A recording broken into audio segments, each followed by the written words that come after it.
नमस्कार, amazing for everything या चॅनलमध्ये आपल्या सर्वांचे स्वागत आहे। आजची रेसिपी आहे पुदिना चटणी। तर अगदी कलरही हिरवा असाच राहतो, तर 8 दिवस तरी ही चटणी छान टिकते।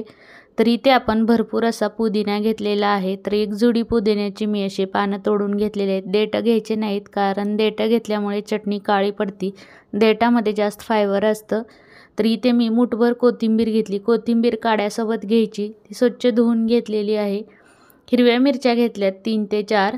तर तिखट आहेत ह्या मिरच्या 4च घेतल्यात, आपल्या आवडीनुसार घ्यायचे कमी जास्त तिखट। आलं घेतलं 1 इंच आणि लसणाच्या 2-3 पाकळ्या घेतल्यात, मोठ्या मोठ्या आहेत। तर इथे मी अर्ध्या लिंबाचा रस घातलाय। या लिंबाचा रस घातल्यामुळे चटणीचा कलर टिकून राहतो, त्यासाठी लिंबाचा रस किंवा आंबट दही घालायचं। आंबट घातल्यामुळे त्याचा कलर बदलत नाही। तर इथे मी मुठभर डाळवं घेतलेले आहेत, म्हणजे जे आपण चिवड्यात वगैरे घालतो ते डाळवं घेतलेले आहेत, किंवा तुम्ही शेंगदाणे घातलं तरी चालेल। मी ते चवीसाठी थोडीशी साखर घातली, चवीपुरतं मीठ घातले। आता हे आपण मिक्सरला बारीक असं फिरवून घेणार आहोत। तर हे बघा, पाणी घातलेलं नाही मी लगेच, आता पाणी घालायचं आहे। तर अर्धी वाटी एवढं मी पाणी घातलेलं आहे। आता हे चांगलं बारीक असं फिरवून घ्यायचं आहे। तर हे बघा, मस्त चटणी तयार झालेली आहे आणि कलरही मस्त असा हिरवा आलेला आहे। तर 8 दिवस तरी ही चटणी काळी पडत नाही, फ्रीजमध्ये ठेवायची।